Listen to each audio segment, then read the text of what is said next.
Hello everyone, welcome to Probability and Statistics for Data Science. Today we're going to talk about p-value abuse. In previous videos we have shown that hypothesis testing is a very useful tool to determine whether the available data support a certain conjecture. This is typically done by computing a p-value from the data and comparing it to a predetermined significance level, usually 5%. This approach is used all over the place in essentially every scientific domain. However, only relying on p-values as a stamp of approval that determines whether a scientific finding is in fact significant can be extremely problematic. And this is what we're going to explain in this video. Let's get to it. We're going to talk about p-value abuse. And just to show you how p-values are everywhere in the scientific literature, I just went to one of the main medical journals, the New England Journal of Medicine, and I chose the first article that I found on their website, which happened to be about a certain tumor. I don't even know what a desmoid tumor is, and there's this inhibitor for it. And I looked inside the paper, and of course, I found a p-value. So you should try this yourself. Go to any paper on medicine, psychology, sociology, etc. that uses data, you will find p-values. So p-values are everywhere in science, and they're often a requisite for publication because they provide evidence that the available data is not due to random fluctuations, but rather supports the original conjecture. However, p-values should not be the only criterion to determine whether a scientific finding is significant. The reason is that they do not imply causal effects. We already talked about this in the previous video, so we won't be discussing this anymore in this one, but that's a very important point. Just being statistically significant does not imply the existence of a causal effect, as we explained in this previous video. A small p-value, statistical significance, does not imply practical significance. Moreover, just relying on p-values encourages publication bias and p-hacking. Let's begin by discussing practical significance. So we're going to be taking a look at a randomized controlled trial, which I made up, okay? This is just a thought experiment to illustrate our point. But essentially, we're going to evaluate the cure rate of two very expensive drugs that have a lot of side effects. And for this, we do two randomized controlled trials. For the first drug, we see that in the control group, the people that are not receiving the drug, 30 out of 100 patients recover. In the treatment group, the people that are receiving the drug, 52 out of 100 patients recover. This is the first randomized controlled trial for the first drug. For the second drug, we have a much larger control group. 30,000 out of 100,000 patients recover. Okay, so you see that probably this is from the same population. 30% of the people just recover without any treatment. So what happens to the treatment group that received the second drug? Well, 30,650 people recover. So here we quickly see that drug 2 seems to be significantly less effective than drug 1, right? Because here 52% of the people recover once they have taken the drug. Here it's 30.65%. Okay, so now we're going to apply hypothesis testing, which is what you should do to determine whether the difference between the control and treatment groups is due to just random fluctuations in the data, or if there is solid evidence that they are indeed different. So we're going to apply a two-sample C-test, where the null hypothesis is that there's no difference between the control and treatment groups. In particular, we're going to assume that the data are IID Bernoulli with a cure rate theta null that is the same for both groups. The test statistic that we're going to choose is the difference in the cure rate between the treatment and control groups. So this is very similar to the test that we developed to analyze Giannis Antetokounmpo's free throws. Okay, so you can look at the video on two sample tests. But essentially, under the null hypothesis, this test statistic is going to have a distribution that is Gaussian with mean 0 and has this variance. Here I want you to notice that the variance actually depends on the number of patients in the treatment group and the control group. The higher the number of patients, the smaller variance we're going to have in the test statistic. We'll see in a moment why this is important. So now we want to compute the p-value to determine whether in our two control trials, randomized control trials, there is a difference between the treatment group and the control group. For the first drug, the test statistic is very large, right? Like this is the difference in cure rates. There's a 22% difference in cure rate, quite dramatic. And this is the standard deviation of the test statistic computed like this. It gives us a p-value which is very small, 7.8 times 10 to the minus 4. So we have solid evidence that there is a difference between the treatment and control groups. What happens for the second drug? For the second drug, the difference in cure rates is very small. It's just 0.007. It's 0.7%, not even 1%. But the standard deviation of the test statistic is also very small because these guys are very large for that trial. Because of that, we end up with a p-value that is exactly the same as the p-value of the first trial, even though, again, it seems that this drug makes much more of a difference in the cure rate. So what is going on? What does all of this mean? Well, basically, it means that both results are equally unlikely under the null hypothesis.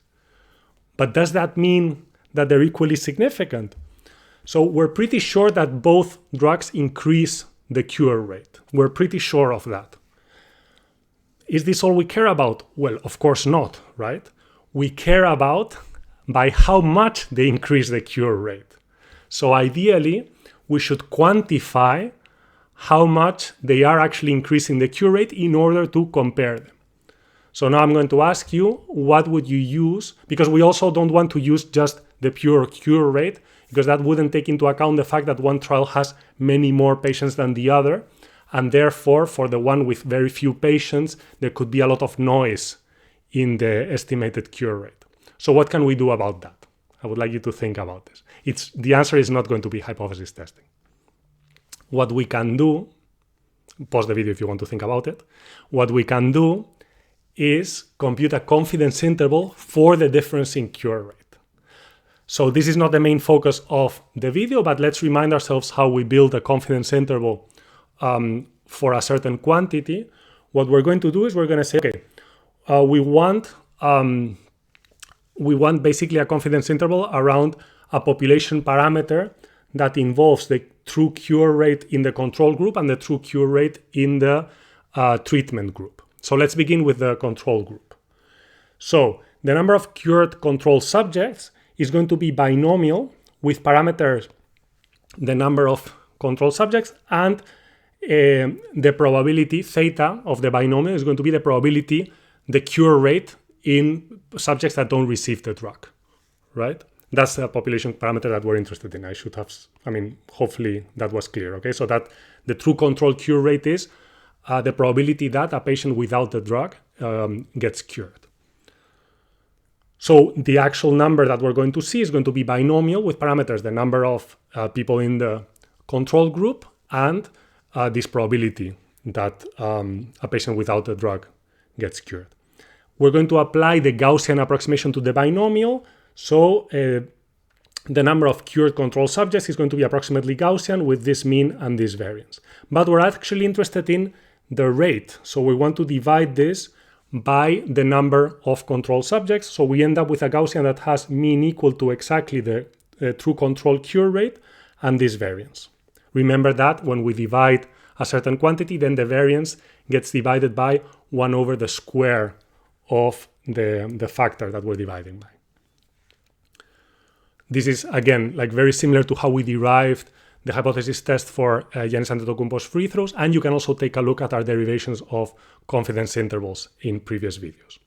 So if we look at the true treatment cure rate, we're going to, and we want to derive the distribution of the observed treatment cure rate. This is the number of people that get cured after they are treated.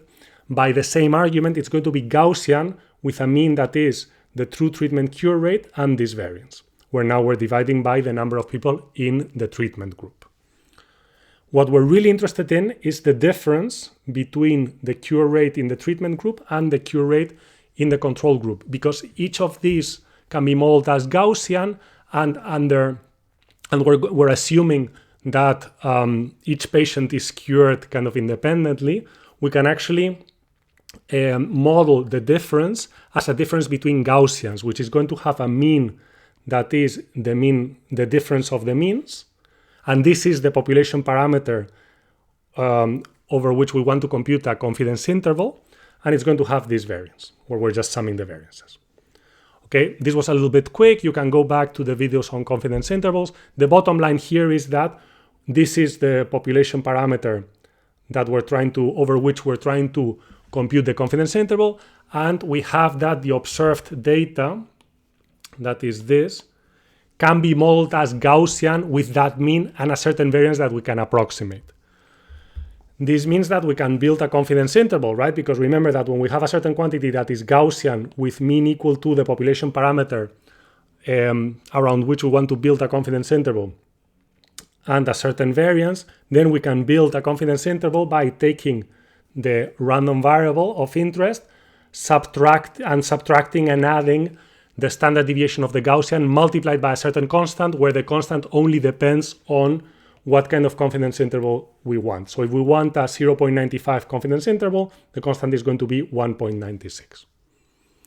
So we can actually build this confidence interval, and we see here that for the first drug, we're pretty sure that the cure rate is actually increased by a number that goes between 8.7% and 35%. So even though there's side effects, even though the drug is expensive, this is of practical significance. We probably want to proceed with more research on this drug. In contrast, this other drug, which has exactly the same p-value,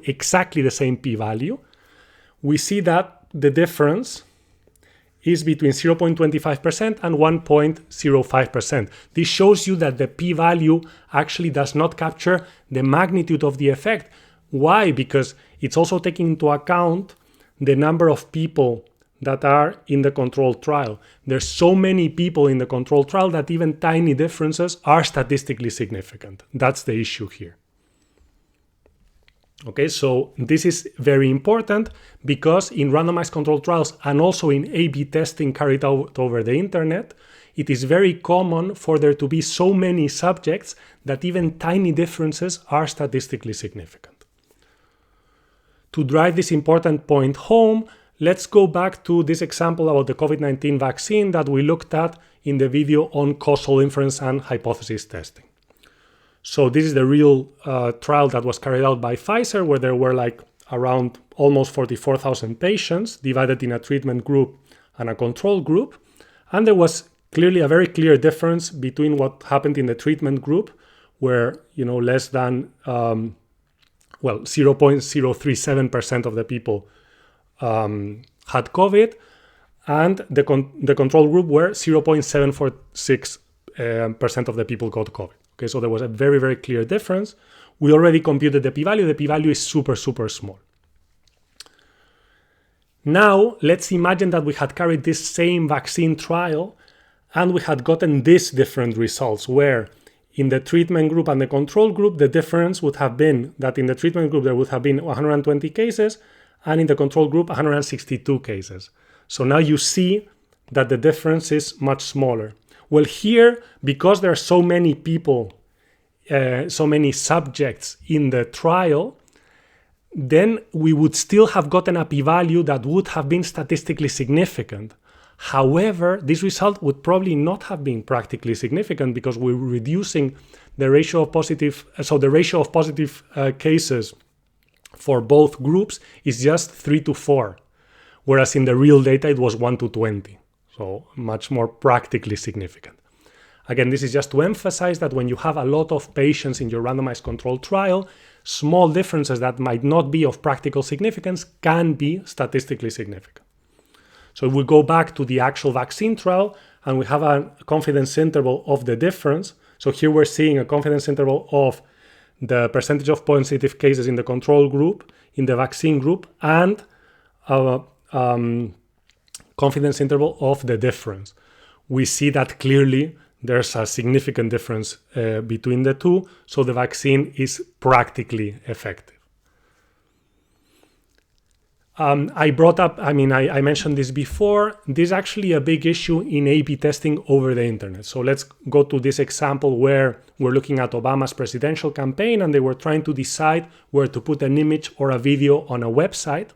And the metric they were interested in was the sign-up rate of users that would see the video or the image.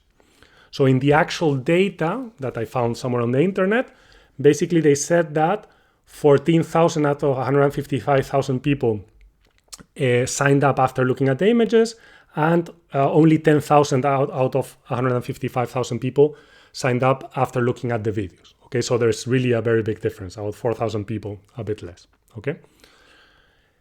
We computed the p-value. The p-value was extremely small. However, there could have been a situation, and this is kind of like a fictitious modification of the experiment, like what we did for the COVID-19 example, where we might have seen that the sign-up rate, so basically the people that signed up after watching the images was the same, 14,000, and the people that signed up after the videos would have been 13,650.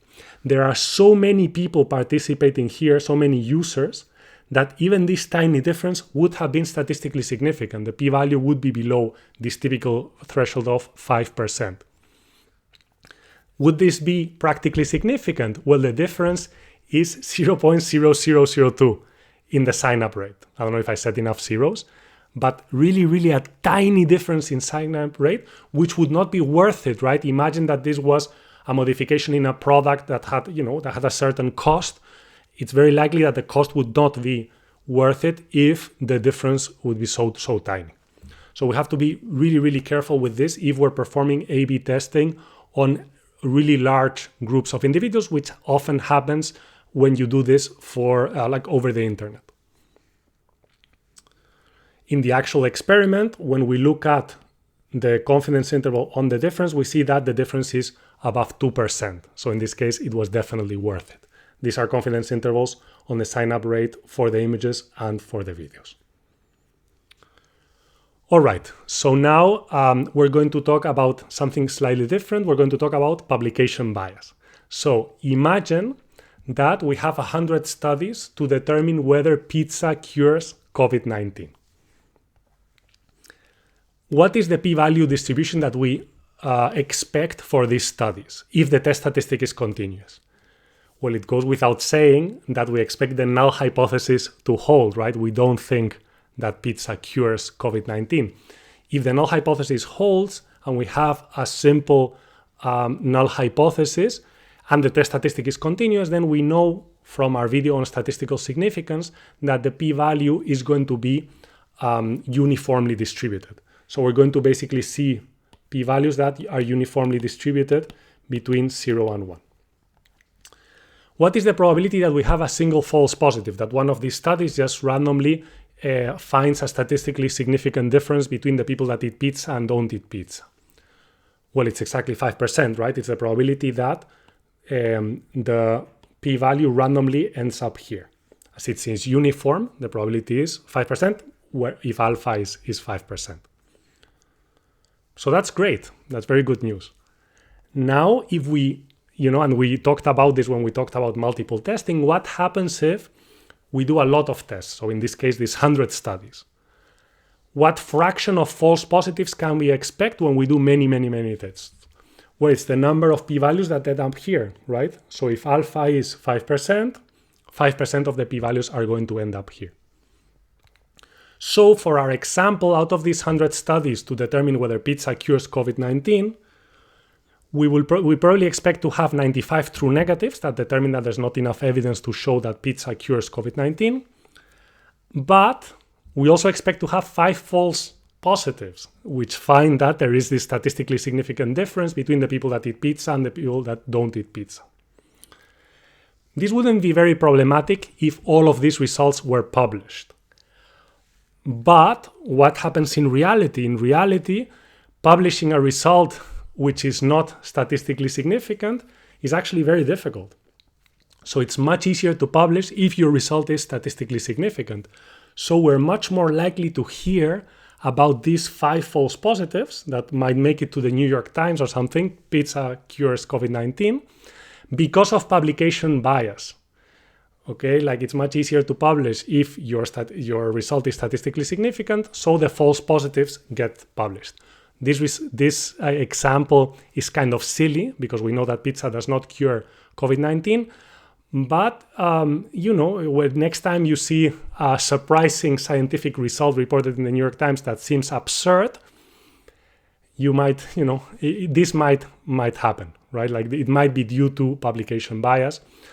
In the great scheme of things, what would probably happen is that people wouldn't find this to be reproducible later on. But unfortunately, having results that are very that attract a lot of hype is very attractive to journalism and even to scientific publications. So there are some incentives to publish results that are statistically significant, but otherwise seem quite absurd. Now let's think of another situation where some researcher is testing food additives on mice to see whether these food additives cause cancer. One of the food additives yields a small p-value, but because the researcher is using is testing many food additives, they should apply something like Bonferroni's correction to account for multiple testing. If they do that, then the result is no longer significant. So now the researcher is faced with 2 options. Option 1 is to gather additional data, do more testing, which can take years, many resources, might prevent the researcher from graduating from their PhD, and so on and so forth. So it can be quite costly in certain ways. The other option is to kind of forget that you did also some testing on these other additives for some reason, and just publish the result without mentioning that many other food additives were tested. Of course, this should not be done for ethical reasons. It's called p-hacking because it completely distorts the guarantees provided by hypothesis testing, but unfortunately there can be strong incentives to do this. So we can ask ourselves, does p-hacking occur in practice? And I found a very interesting data set by these people here who gathered a lot of p-values from PubMed. I don't know how I pronounce that, sorry about that, PubMed, I guess. And we can look at the distribution of p-values. And when we do that, we see something quite interesting. So overall, the p-values follow a quite reasonable distribution like that, okay, where smaller p-values, you see many more p-values, which is natural because this threshold of 0.05 is just artificial. But there is a very suspicious bump here at 0.04. So here I'm rounding, right? So this number 0.05 is smaller just because we're only rounding the numbers that are 0.045 to 0.05. Anything beyond 0.05 would not be published. So what we see, we see like a very suspicious bump in the p-values at 0.04, which seems to indicate that there might, situations like the one we explained with the food additives, where a lot of tests are being carried out and only the ones that are statistically significant are being selected, might be occurring in practice. And the incentives are aligned in that way, unfortunately. So this is another reason why you should not solely rely on p-values to evaluate the significance of a result. Okay, we need to, maybe like I was already getting into my conclusion, so let's go to the conclusion. What have we learned? We have learned that p-values are very useful, but they should not be the only criterion to evaluate a scientific finding, because they do not imply practical significance, and this incentivizes publication bias and p-hacking because there's this multiple testing issue when we're performing many tests at the same time. And also, p-values don't, statistical significance doesn't guarantee that there exists a causal effect, as we discussed in the previous video on hypothesis testing and causal inference. And that's it. That's all I have. Thank you very much.